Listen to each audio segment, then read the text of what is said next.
어, 오늘 말씀은요, 여러분 이 소리가 들리나요?입니다. 여러분 이 소리가 들리나요? 영화 러브레터 기억나십니까?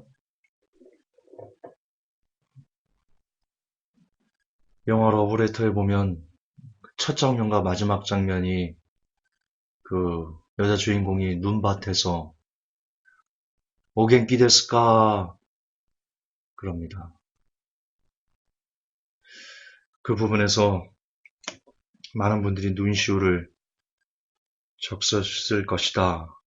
그게 왜 그러냐면 사랑하는 사람이 등산을 갔다가 이제 결혼을 앞둔 그 남자친구가 등산을 갔다가 그 산에서 죽었습니다. 근데 여전히 그 여자가 그 사랑하는 사람을 잊지 못하고 애절하게 부르는 음성이 오겐키 데스까거든요. 그러나 이미 죽었으니 들릴 리가 없습니다. 제가 갑자기 그 러브레터의 그 장면이 떠올랐습니다. 아시겠지만 지금 이 겨자씨 비유 이게 제가 아무래도 벌집을 건드릴 것 같은 그런 느낌을 좀 받습니다. 그리고 이 겨자씨와 누룩 비유가 그동안 너무나 성도들의 뇌리에는, 성도들의 가치관에는 겨자씨는 좋은 거야, 누룩은 좋은 거야, 이런 식으로 세뇌가 되지 않았나. 그리고 그렇게 한번 세뇌가 된 사람들에게는 아무리 올바른 정보를 가져다 줘도 러브레터에서 그 여자가 오겐키 데스까 목이 터져라 부르 짓는다 해도 이미 죽은 그 사람이 들을 수 없는 것처럼 너무나 잘못된 빚을 내 깊게 그 가치관이 형성된 사람들에게는 아무리 바른 말을 전해도 들리지 않는다. 그리고 그 중심에 목사가 있다라는 것을 저는 어제 한 분의 목사님과의 그를 통한 혈전을 통해서 깨달을 수밖에 없었습니다. 분명 그 목사님이 충분히 이해하실 수 있도록 그냥 무작정 제가 일방적으로 주장한 것이 아니고 왜 그 목사님께서 얘기하시는 그 겨자씨가 말씀이 될 수 없는지, 그 목사님은 씨가 말씀이니까 겨자씨는 작은 말씀이다 이렇게 논리를 펴셨는데 왜 그것이 올바르지 않은 논리인지 아무리 써도 돌아오는 것은 그냥 허공에 외치는, 아니 차라리 허공에 외치면 나을 뻔했습니다. 돌아오는 것은 그분이 끝에 나가시면서 하는 말이 상당히 비꼬면서 나가시더라고요. 제가 아무래도 이것을 더 이상 그분과의 이 댓글을 통한 이 논쟁이 무의미하다는 느낌이 들어서 제가 이제 안 되겠습니다. 이제 그만 나가 주십시오. 목사님의 생각과 제 생각이 우리 회복교회가 너무나 충돌을 일으킵니다. 그랬더니 그분께서 어, 그렇게 운영하려면 여기 들어오는 모든 성도들을 다 다른 데로 보내라 이런 식으로 말씀하시는 것에 제가 큰 충격을 받았는데요.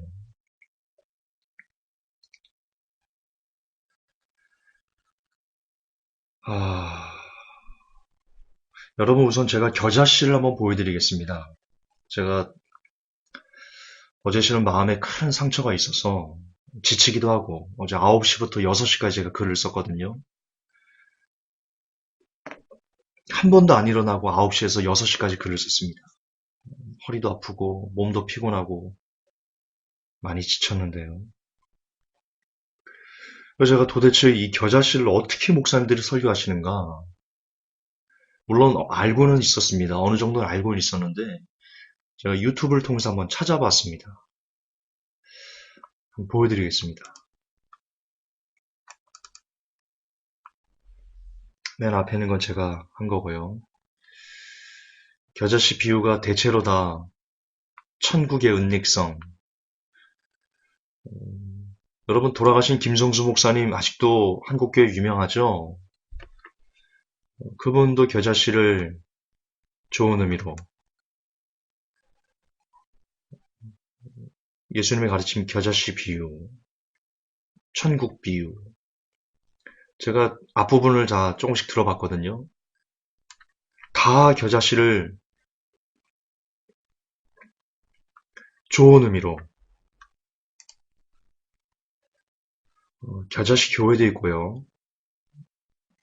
그리고 겨자씨 기도회도 있고요. 그리고 손기철 씨 비유를 통한 치유와 회복에서 겨자씨와 하나님 나라 과관입니다. 과관입니다. 겨자씨만한 어떤 작은 믿음이 있으면 치유받을 수 있다 이런 식으로 얘기하는데요. 나중에 제가 겨자씨 믿음이 뭔지도 말씀드리겠습니다. 그 팁을 드린다면 여러분 성경은 단어가 아닙니다. 책입니다. 책은 문맥에서 그 의미를 찾아가야 됩니다. 그런데 이 한 알의 겨자씨만한 믿음의 뽕나무가 그 산더러 들려도 산이 여러분 그게 예수님께서 어디 그 믿음으로 막 큰 일을 하라고 하셨습니까? 그 의미를 잘 새기셔야 됩니다. 그리고 그 믿음 후에 바로 나오는 야단치는 내용이 나옵니다. 어쨌든 제가 나중에 따로 겨자씨만한 믿음이 무엇인지를 설명해 드리겠습니다. 설명 들으시면요. 그동안 여러분들이 겨자씨만한 믿음, 겨자씨만한 믿음, 훌륭한 믿음, 그게 얼마나 어처구니 없는 건지 아시게 될 겁니다. 겨자씨 하나, 삼일교회 송태근 목사님도 겨자씨와 누룩비의 영적 의미, 다 좋은 의미입니다.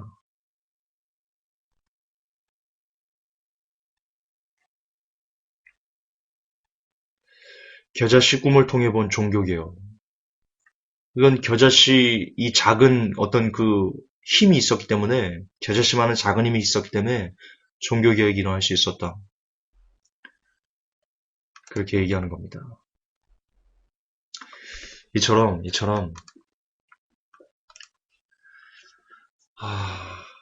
정말 거의 절대 다수의 목사님들 그리고 거의 절대 다수의 성도들이 오늘날 이 겨자씨와 누룩을 좋은 것, 아름다운 것, 적지만 나중에 커질 수 있는 것 이렇게 이해하고 오늘도 믿어가면서 기도할 때도 하나님 내게 겨자씨만한 믿음 주세요. 그렇게 이야기하고 있습니다. 오늘 그래서 저는 다시 한번 어제 제가 써놨던 글을 중심으로 다시 한번 여러분들에게 겨자씨와 누룩에 대해서 한 번 더 설명할 것입니다. 그리고 우리가 어떤 사람이 되어야 되는지에 대해서 이야기를 하는 것으로 마무리할 겁니다. 부디 제 설교를 듣는 여러분들에게 정말 누구보다도 강하게 오겐키 데스까라고 외치고 싶습니다. 이 소리가 여러분들에게 들리기를 원합니다. 진심으로 이 소리가 여러분 귀에 들려서 여러분이 들을 수 있는 복된 사람이 되기를 원합니다. 어제 저를 비난하는 목사님을 쫓아 또 어떤 사람은 저에게 또 다른 사람이 이렇게 얘기를 했습니다. 김전사, 당신은 너무 일방적으로 설교하는 것 같다.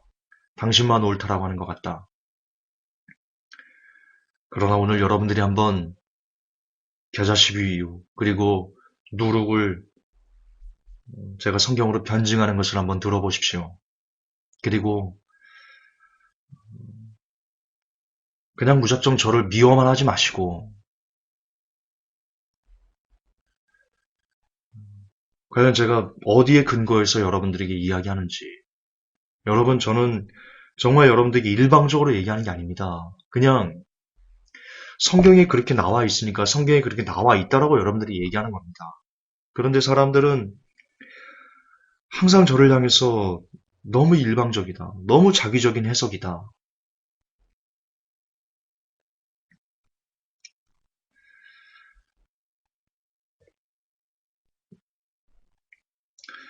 물론 제가 걸어가야 될 길입니다. 압니다. 음, 하지만 순간순간 그렇게 진실이 아닌 것을 제가 접할 때 가끔은 저도 사람이다 보니까 좀 답답함이 있습니다. 오늘 다시 한번 제가 겨자씨와 누룩에 대해서 설명을 해드리겠습니다. 먼저 여러분 제가 겨자씨에 대해서 설명을 했는데요. 이 누룩에 대해서는 여러분들에게 설명을 드리지 않았습니다. 누룩도 2차로 쓰려고 했는데 마침 기회가 있어서 어제 제가 다 썼습니다. 오늘 누룩 비유를 여러분들에게 보여드리고요. 그리고 정말 겨자씨가 좋은 의미가 아니라는 것을 진짜 부인하기 힘들 정도로 오늘 제가 다시 한번 변증을 해드리겠습니다. 어제 제가 누가복음과 마태복음을 쭉 읽으면서 또 캐치한 것이 있습니다. 제가 미처 여러분들에게 이야기하지 못했던, 또 글로 쓰지 못했던 겨자씨가 진짜 좋은 의미가 아니다라는 것을 확실하게 증명할 수 있는 것을 발견했습니다. 오늘 그것까지 제가 함께 나눠드리겠습니다. 우선 누룩 비유를 보겠습니다. 여러분 누룩 비유가 왜 중요하냐면 누룩 비유는 겨자씨 비유를 가늠할 수 있는 가늠자입니다. 여러분 신학자들은 누룩과 겨자씨를 쌍둥이 비유라고 말합니다. 똑같은 비유다. 그런 뜻입니다. 따라서 만약에 이 누룩 비유가 좋은 의미가 아니라면 겨자씨 비유는 절대로 좋은 의미일 수 없습니다. 그것은 신학자들이 증명하는 바입니다. 물론 대다수의 신학자는 겨자씨와 누룩을 좋은 비유라고 이야기합니다. 소경이요, 어둠의 자식들입니다. 왜냐, 성경을 조금만 보면, 몇 번만 성경을 읽으면 누룩이 절대로 좋은 의미가 아니라는 것을 누구나 알 수 있기 때문입니다.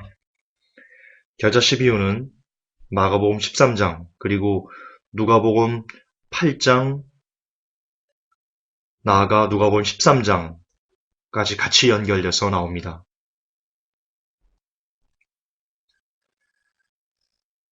그게 무슨 뜻인지 제가 다음 파트에서 겨자씨 비유를 다시 한번 여러분들에게 증명을 해드리면서 제가 변증하겠습니다. 그런데 여러분 이 누룩 비유 중에서요. 겨자씨 비유와 누룩 비유 중에서 누가복음 13장 21절을 보면 이렇게 묘사가 되어 있습니다. 누가복음 13장 21절 한번 볼까요?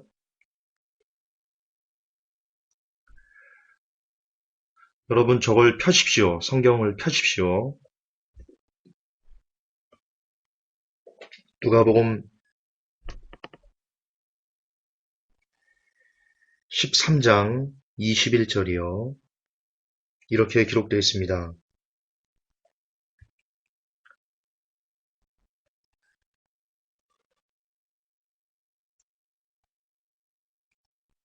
잠깐만요. 킹제임스로 보세요. 킹제임스. 누가복음 13장 18절이군요. 18절. 그때 그분께서 이르시되 하나님 왕국은 무엇과 같은가? 내가 그것을 어디에 비길까? 이렇게 말씀하십니다.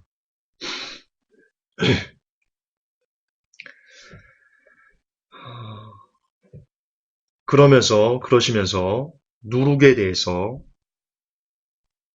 누가복음 13장 18절에 그때 그분께서 이르시되 19절 그것은 마치 어떤 사람이 가져다가 자기 정원에 뿌린 겨자씨 하나를 갖다 20절, 21절 그것은 마치 어떤 여자가 가져다가 굵은 가루 소마 속에 숨겨넣어 마침내 전부를 뜨게 한 누룩과 같다.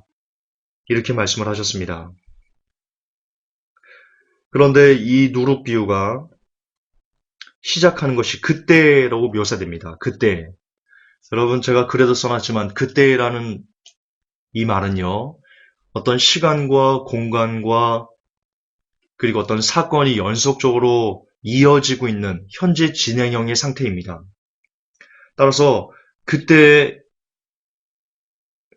이 누룩과 겨자씨 비유를 하셨다는 것은 그 앞절에 어떤 내용과 함께 연결해서 읽어야지만 이 누룩과 겨자씨 비유가 올바르게 해석된다는 뜻입니다. 그런데 누가복음 11장 1절을 보면요. 예수님께서 누가복음 12장 1절 피세요. 누가복음 12장 1절. 이렇게 시작합니다. 그동안에 무수한 사람들의 무리가 함께 모여 서로 밟힐 만큼 되었더라. 그때 그분께서 무엇보다 먼저 자기 제자들에게 말씀하기 시작하여 이르시되 너희는 바리새인들의 누룩 곧 위선을 조심하라. 이렇게 누룩이 바리새인들이 위선이다, 거짓된 교리다 라는 것을 예수님께서 12장 1절에서 말씀하십니다. 그리고는요.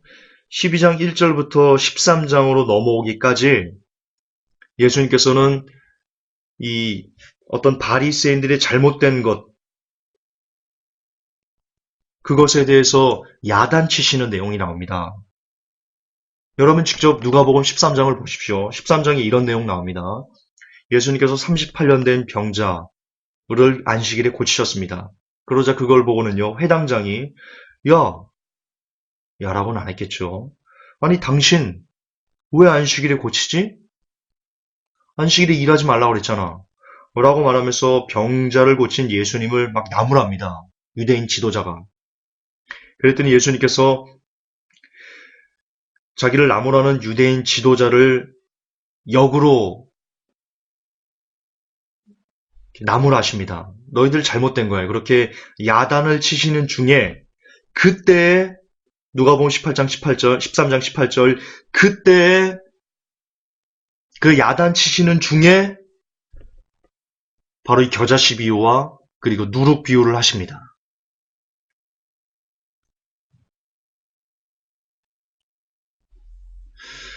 여러분 그렇다면 과연 이 누룩이 좋은 의미겠습니까? 이 겨자씨가 좋은 의미겠습니까? 지금 야단치시다가 예수님께서 안식일 다시 반복할게요. 예수님께서 병자를 고쳤다니까요. 38년 된 병자. 그걸 보고 왜 안식일에 병자 고치냐고 막 뭐라 그랬다니까요. 회당장들이. 거기에 대해서 예수님께서 야 너희들 안식일날 나귀 끌어다가 물 먹이지? 안식일날 너희들 나귀가 구덩이에 빠지면 끌어올릴 거야? 안 끌어올릴 거야? 안식일이니까 그냥 갈 거야? 끌어올리잖아. 너희들 나귀는 짐승은 그렇게 안식일도 구덩이에 빠지면 끌어내면서 내가 지금 38년 된 병자 안식일을 고쳤다고 나한테 지금 뭐라고 그러는 거야? 이 나쁜 놈들아.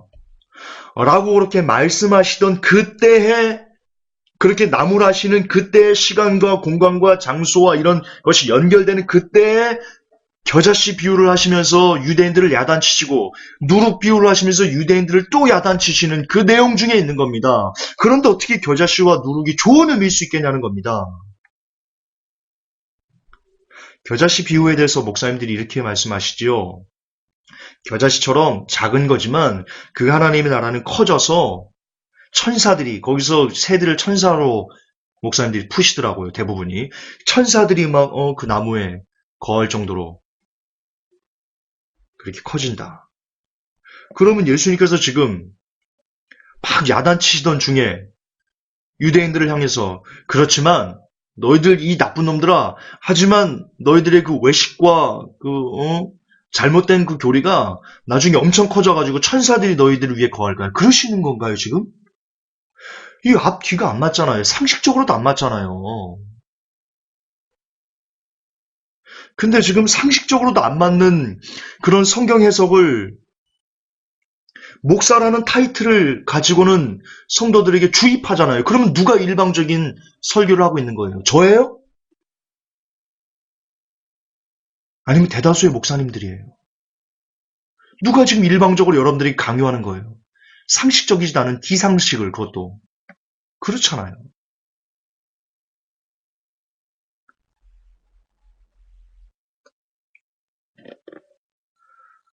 또한 여러분 누룩은요. 아까 보면 여자가 숨겼다라고 나옵니다. 여자가 몰래 숨겨놓았다 이렇게 나옵니다. 여러분 그게 좋은 의미겠습니까?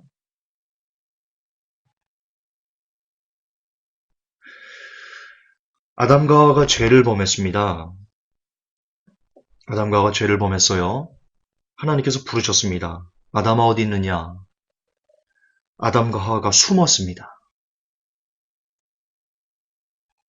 다시 말해서 숨는다는 의미는 절대로 좋은 의미가 아닙니다. 그런데 지금 성경을 보면 여자가 가루에다가 이 누룩을요, 몰래 숨겨서 넣습니다. 다시 말해서 누룩은 정말 100번, 1000번, 100만 번 양보해도요, 절대로 좋은 의미일 수가 없습니다. 근데 누룩이 좋은 거라고 하잖아요. 근데 겨자씨가 좋은 거라고 하잖아요.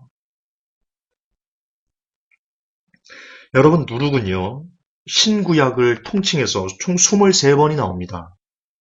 그런데 단 한 번도 이 누룩이 좋은 의미로 쓰인 적이 없습니다. 여러분이 마가복음 8장 14절 21절을 한번 보십시오. 그것을 보시면 예수님께서 이 누룩을 뭘로 또 비유하시냐면 서기관과 바리새인들의 교훈으로 비유하십니다. 예수님께서 야단치시고 위선이라고 가르치신 그 교훈으로 누룩이 비유됩니다. 또한 고린도전서 5장 6절 7절을 보면 사도 바울 역시 고린도 교인들에게 누룩을 내어버려라. 누룩은 너희들을 병들게 한다. 그렇게 야단치는데 이 누룩을 사용하고 있습니다. 거듭 반복하지만 누룩은 결단코 좋은 의미가 아닙니다. 여러분 목에 칼이 들어와도 누룩은 좋은 의미가 아니다라고 말씀할 수 있어야 됩니다. 왜? 성경에서 아니다 하면 아닌 겁니다. 그 누가 뭐라고 할지라도. 어제 겨자 12호에 대해서 김종사 당신이 좀 일방적이다라고 말하는 그 성도가요. 뭘 근거로 들었냐면 호크마 주석을 보니까 누룩이 겨자씨가 좋은 의미를 써 있었다.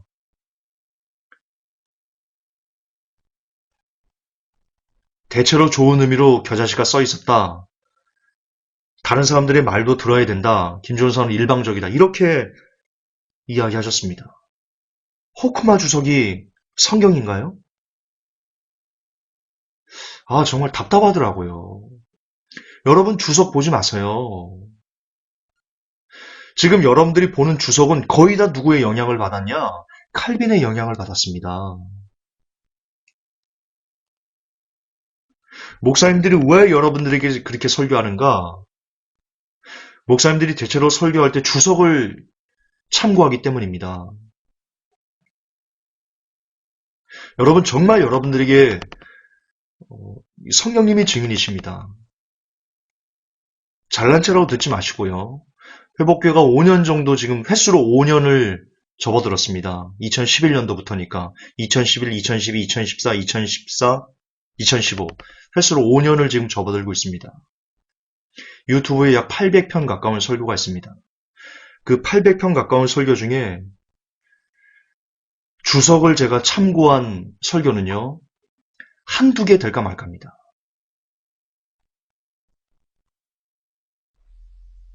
99.9%는 저는 주석을 보지 않습니다. 오직 성경만 봅니다.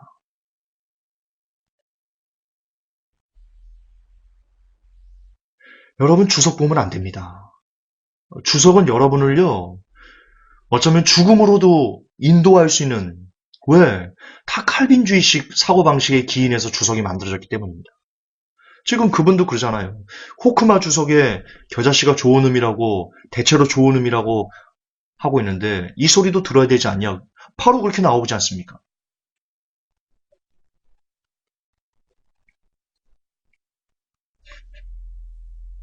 성경만 보십시오.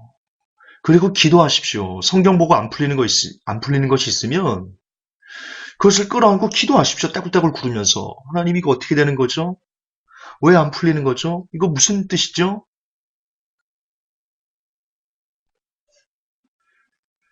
성경을 성령님이 열어주십니다.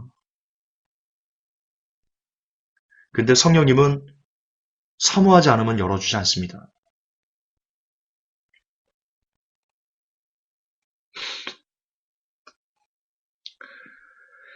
자, 또 하나. 여기서 하나를 1차적으로 마무리하고 갈게요. 보시듯 여러분 누룩은 절대로 좋은 의미가 아닙니다. 그런데 신학자들이 누룩과 겨자씨를 쌍둥이 비유라고 말합니다. 같다는 뜻입니다. 누룩의 비유의 뜻과 겨자씨 비유의 뜻이 동일하다라는 뜻입니다. 신학자들이 그렇게 풀고 있습니다. 그렇다면 여러분들이 보셨던 누룩이 나쁜 의미라면, 안 좋은 의미라면 누룩과 쌍둥이인 겨자씨 역시 좋은 의미가 될래야 될 수가 없습니다. 그러므로 겨자씨는 누룩은 갈아집니다. 자, 두 번째입니다. 여러분, 이 마태복음 13장에 나오는 이 겨자씨와 누룩 비유가요, 어디 나오냐면 성경에 누가복음에 또 나옵니다. 근데 여러분, 누가복음 8장에 겨자씨, 씨 뿌리는 비유가 나오거든요. 근데 8장에서 씨 뿌리는 비유가 나오고 8장에서 끝나버립니다. 그런데 겨자씨 비유는요, 누가복음 13장에서 나옵니다. 저도 어제 읽다가 제가 발견한 겁니다. 어제 성경을 보다가. 그동안 저도 이 누가복음의 겨자씨 비유도, 씨 뿌리는 비유도 마태복음처럼 한 곳에서 이렇게 나오고 한 곳에서 끝난 줄 알았거든요. 아닙니다. 누가복음 8장에 씨 뿌리는 비유가 나오고요. 그리고 13장에 겨자씨 비유가 나옵니다. 이게 다릅니다. 누가복음에서는. 근데 누가복음 8장부터 누가복음 13장이 이어지기까지 그 안에 어떤 내용들이 있냐면요. 왜 그 돼지떼, 3,000마리 돼지떼 피탈로 내려가서 물속에 수장되는 거 아시죠? 그 사건 나오고요. 혈류병 여인 사건도 그 안에 나옵니다. 8장과 13장 안에 있습니다. 그리고 변화산 사건도 나오고요. 그리고 제자들끼리 서로 누가 크냐 이렇게 서로 내가 커 네가 커 이러는 내용도 나오고요. 이렇게 굉장히 시간적으로 많이 진행이 됩니다. 지금 마태복음 13장에서는 씨 뿌리는 비유와 이 겨자씨 비유가 13장 한 장에서 바로 연달아서 이어져서 나오지 않습니까? 그런데 이게 이어진 사건이 아니고 실질적으로 보면 누가복음 8장에서 예수님께서 씨 뿌리는 비유를 하고 그리고 굉장히 많이 시간적으로 환경적으로 여러 가지 사건이 전개된 다음에 누가복음 13장에서 겨자씨 비유가 비로소 그때 나옵니다. 그런데 누가복음 11장부터는 어떤 내용이 나오냐면 누가복음 11장부터 예수님께서 유대인들 지도자들을 본격적으로 나무라시는 내용이 11장, 12장, 13장에 걸쳐서 계속해서 나옵니다. 여러분들 직접 그 성경, 저도 어제 성경 보다가 다시 확인했다니까요. 11장부터 막 야단칩니다. 12장에는 막 너희들 위선 떨지 말아라. 막 이렇게 막 나오고요. 13장에서도 오늘 아까 여러분들이 보셨듯이 그 예수님이 안식일에 병 고쳤다라고 막 그 힐난하는 그 사람들을 또 나무라는 이런 내용이 집중적으로 11장부터 나오면서 그러면서 비로소 이 겨자씨 비유가 나타납니다. 누가복음 13장에서. 그런데 지금 마태는요. 마태복음 13장에서 씨 뿌리는 비유와 겨자씨 비유를 같이 뭉뚱그려서 쓰고 있습니다. 이걸 통해서 우리가 뭘 알 수 있냐면 마태는요. 우리들에게 뭘 알려주고 싶었냐면 이 겨자씨 비유가 가라지다. 왜냐하면 마태가 어디랑 이것을 연결하냐면 씨 뿌리는 비유에서 예수님께서 또 다른 비유 말씀하시면서 뭐 좋은 씨 그리고 마귀가 가라지 뿌렸다. 여기 그 밑에다가 바로 붙여버리거든요. 마태가 이 겨자씨 비유를. 이걸 통해서 우리가 뭘 알 수 있냐면 마태는 이 겨자씨가 바로 이 가라지와 연관되는 악한 것이다라는 것을 우리들에게 알려주고 싶어서 그 밑에다 이걸 겨자씨와 누룩비유를 붙여버린 겁니다. 근데 목사님들이 뭘 착각했냐면 이처럼 이 겨자씨 씨 뿌리는 비유와 겨자씨 비유가 시간적으로 많이 떨어져 있음에도 불구하고 이것을 같이 연결해서 씨 뿌리는 비유를 겨자씨와 같이 연결해서 좋은 거다라는 의미로 해석을 했기 때문에 지금 오늘날 겨자씨와 누룩 비유가 요 모양 요 꼴이 된 겁니다. 그러나 실상 의미를 보면 씨 뿌리는 비유와 겨자씨 비유는 상당수가 떨어져 있다. 상당 기간 떨어져 있다.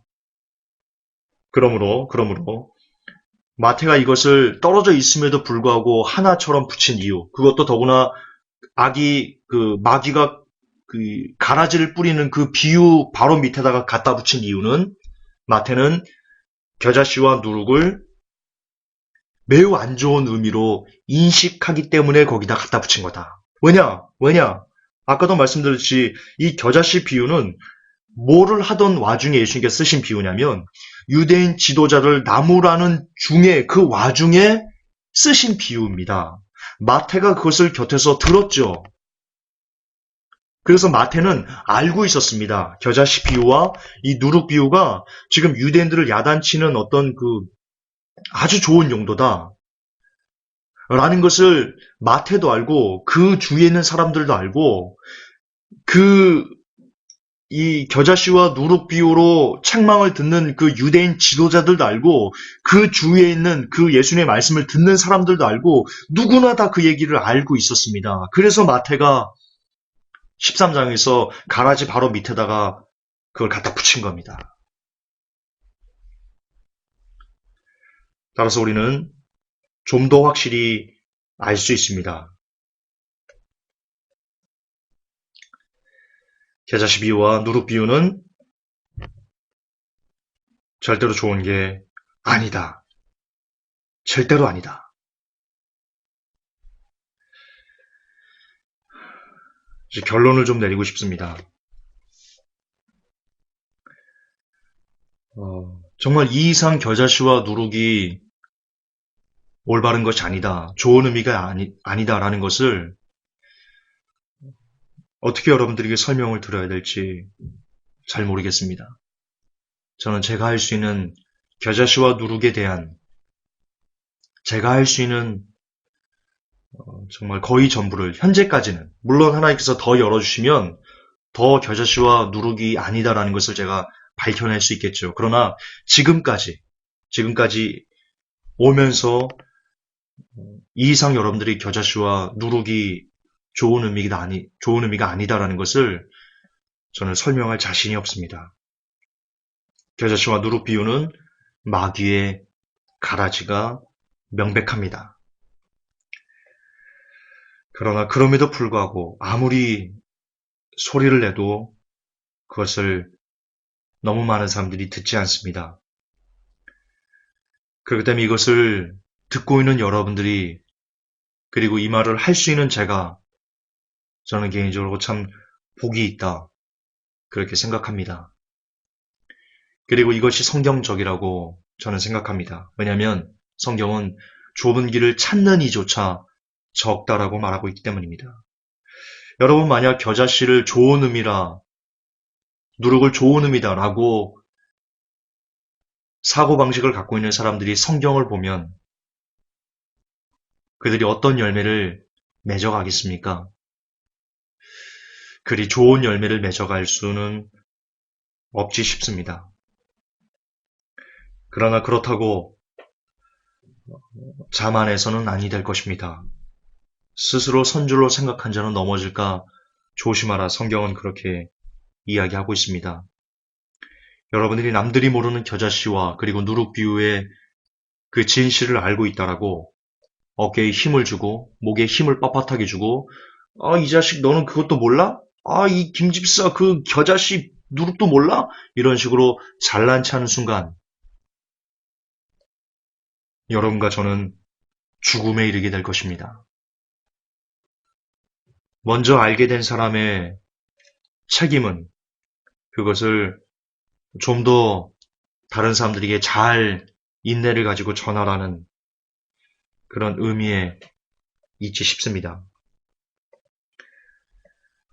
여러분 제가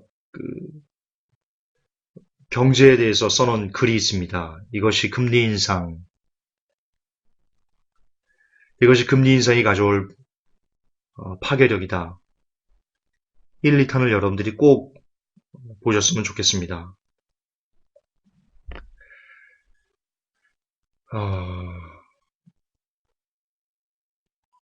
왜 제가 이 얘기를 하냐면 아까 위에서 말했던 참는이가 적다. 그리고 듣는 자들이 복이 있다. 이것과 이어지기 때문입니다. 무슨 뜻이냐? 무슨 뜻이냐? 지금이 정말로 마지막 시대이기 때문입니다. 마지막 시대는 여러분이 상상하는 것 이상으로 가까이 와 있습니다. 아시겠지만, 이 글을 보셨으면 아시겠지만, 미국이 금리를 올리면 우리나라 좀비 기업 코스피 상장사 1,500개 기업 중에 60%가 좀비 기업이 될 처지에 놓입니다. 그렇게 되면 은행은 부실 채권이 쌓이게 되고 이 은행은 세계법에 의해서 BIS 비율을 맞춰야만 합니다. 따라서 은행이 건전성을 유지해야 되기 때문에 미국이 금리를 올리면 그 부실 채권을 털어내려고 몸부림칠 가능성이 대단히 높습니다. 또한 제가 회복계의 경제 붕괴란에 계속해서 은행이 위험하다, 은행 수익성이 저하되고 있다라고 올리는 이유가 있습니다. 뭐냐? 그것이 바로 여러분들에게서 가지고 있는 그 부실 채권을 털어낼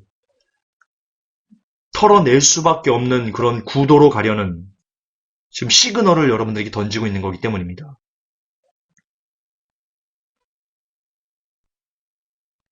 대한민국은요, 은행이 만기 연장을 해주지 않으면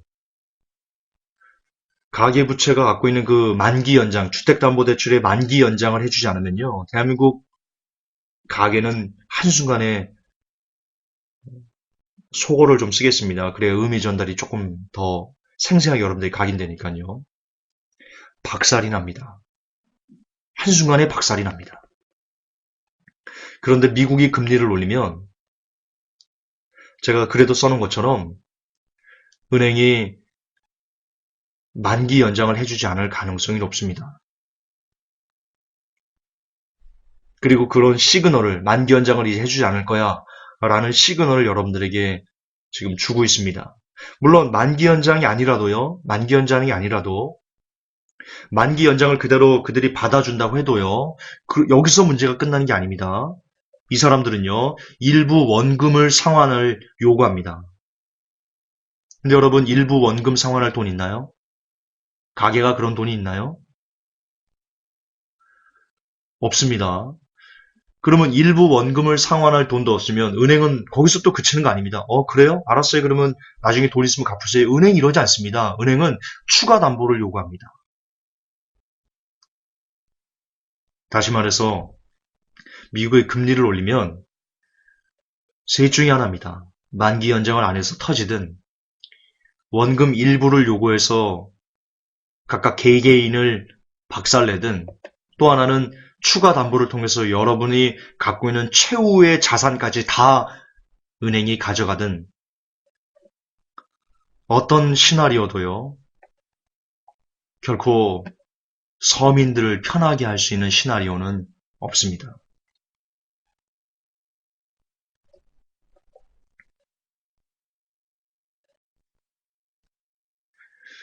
이처럼 미국이 금리를 올리면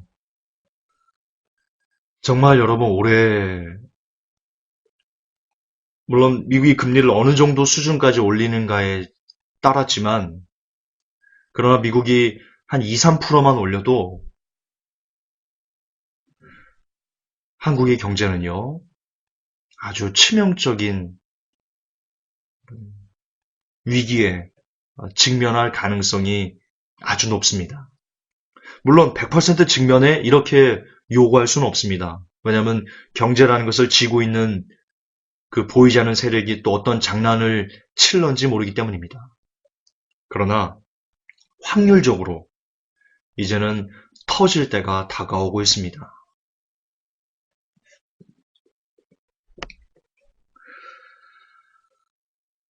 또한 여러분, 베리치, 오늘 이거 뉴스 한번 잠깐 볼까요?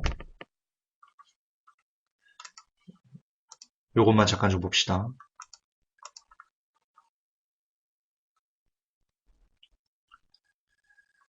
이거 제목 베리칩 어디쯤 왔는지 알고 싶은 분은 무조건 필독. 이거 제가 보다가 정말 깜짝 놀랐던 그런 기사인데요. 아, 요청하신 페이지를 찾을 수가 없다네요. 야, 이거 뭐지? 이럴 수가 있나?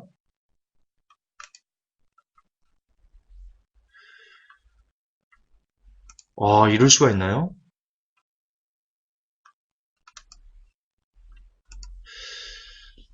보신 분은 아시겠지만 내용이 이런 겁니다. 해마다 그 실종되는 아동들이 굉장히 많아지고 있다.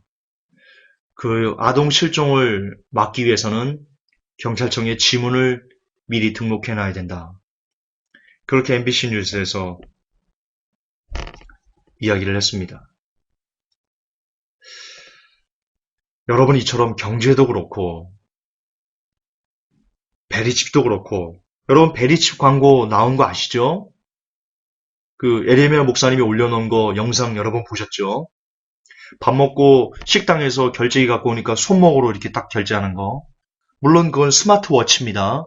그런데 그 스마트워치에 결제할 때 이 사람이 일부러 666자 만들어 놓은 거 보셨죠? 일부러 이렇게 만들어 놓은 겁니다. 6자 표시한 겁니다. 이게 666이다. 짐승의 표다라는 것을 알려주고 싶어서. 사단이가 그러니까 지금 쇼하는 거죠. 사단이가 자기가 하나님처럼 보이려고 자기도 그렇게 야 이거 666이야 이렇게 따라하는 거죠. 하나님이 미리 어떤 그 이야기에 대해서 말씀하시는 그것을 그대로 본따려고 하는 거죠. 따라하는 거죠. 사단이. 그리고 핸드폰 결제할 때 삼각형 그 일루미나티 사인 있는 거 보셨을 겁니다. 여러분 그래서 회복교회가 매일 또 마크 오브 비스트란에 핸드폰 결제, 핀테크, 사물 인터넷 이런 것을 계속 매일 찾아서 올리는 겁니다. 근데 안타깝지만 베리칩 관련된 그 핀테크나 사물 인터넷 관련된 기사의 조회수가 참 형편없습니다. 저는 안타깝습니다. 이렇게 들을 끼는 자들이 없을까? 이렇게까지 눈들이 닫혀졌는가? 회복교 성도들을 반성하셔야 됩니다. 여러분 베리칩은요, 짐승의 표는요, 여러분의 영혼을 결정하는 아주 중요한, 매우 중요한 마지막 시대의 시그널입니다. 그것을 누군가는 저와 차 작가님은 정말 밤잠 안 자가면서 차 작가님이 새벽에 그것을 제가 드린 자료를 다 받아서 정말 새벽에 그것을 올려놓는데 어쩔 때는 10건 조회수가 이렇게도 들을 수 있는 사람이 없는가? 이렇게도 소리가 들리는 사람이 없을까? 저는 심각한 좌괴감마저 빠지기도 합니다.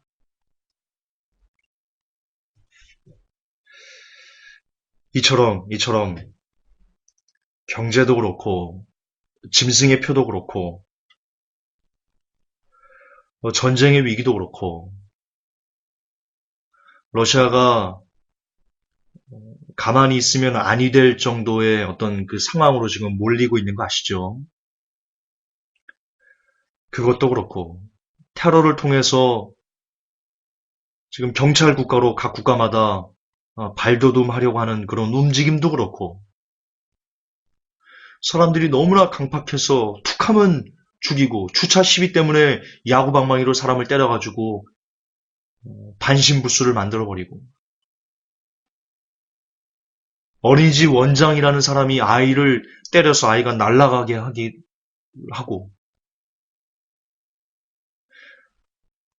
어떤 사람이 여자친구가 자기를 만나주지 않는다고 그 여자친구가 있는 가게에 가가지고 홧김에 자기 몸에 신나를 뿌리고 불을 붙이고 분신 자살을 하는 이런 정말 한 번도 있지 않았던 인류 역사상 거의 있지 않았던 이런 난리와 난리의 소문들, 강팍해지는 모습들.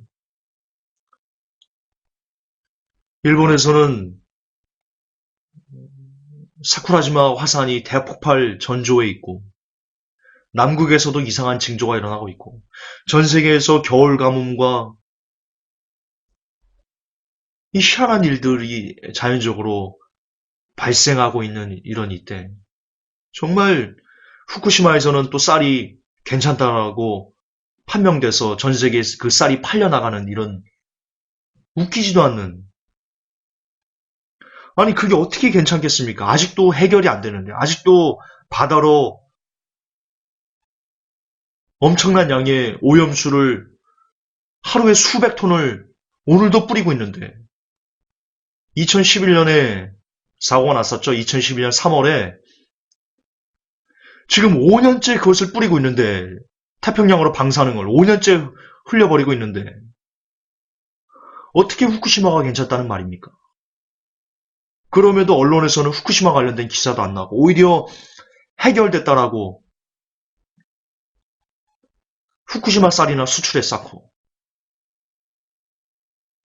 정말 세상이 이렇게 망조가 들어도 망조가 들을 수 없을까 싶을 정도로 정치적으로, 자연적으로, 경제적으로, 문화적으로 이런 이때, 정말 주님께서 정말 지금 당장 설교하는 이때 오셔도 하등에 이상할 것은 이런 이때, 안타깝게도 아무리 이것을 소리쳐도 이것이 들리지 않는 사람들이 너무나 많다는 것에, 오늘 제가 설교 제목을 여러분 이 소리가 들리나요? 라고 뽑을 수밖에 없었습니다. 정말 꽹가리를 쳐도 피리를 불어도 울지 않고 춤추지 않는 이 시대, 예수님께서 마지막 시대라고 지칭한 그 조건에 부합되는 그 싱크로율이 거의 99.9%에 이르는 지금 이때, 이제 곧 주님이 오십니다. 주님이 구름 타고 오십니다. 여러분들을 불러 올리실 것입니다. 이 소리가 들리는 분들은 하나님의 부름을 받을 가능성이 그나마 있는 사람들이지 싶습니다. 혹 오늘의 이 소리가 여러분 귀에 들리신다면, 주께서 오실 날이 정말 멀지 않았다는 것을 여러분이 가슴에 새기시고 끝까지, 정말 끝까지 파이팅 하시기를 예수님의 이름으로 축복합니다. 우리 마지막으로 한 번만 더 하늘 소망 한 곡만 더 하시고 오늘 예배 마무리하겠습니다.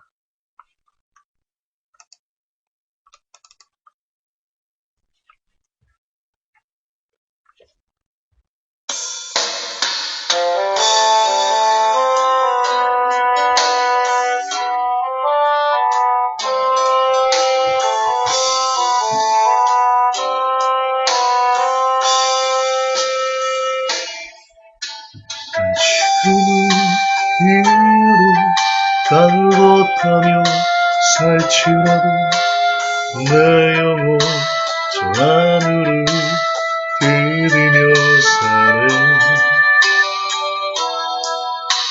내 주님 계신 눈물 없는 곳 저 하늘에 숨겨둔 내 소망이네. 보고픈 얼굴들 그리운 이름들 많이 생각나.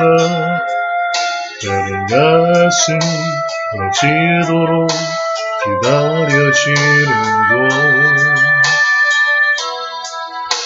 내 아버지 너른 훗날 맞으시는 저 하늘에 사는 내 소망이 내 주님 그 나라에 이를 때까지 순례의 걸음 멈추지 않으며 어떤 시련이 와도 나 두렵지 않네 주와 함께 걷는 이 길에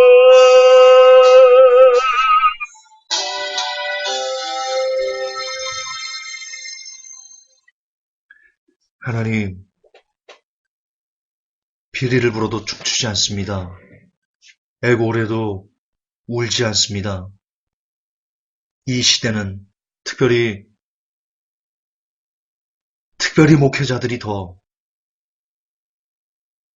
주님이 오신다는 소리를 듣지 아니합니다. 하나님,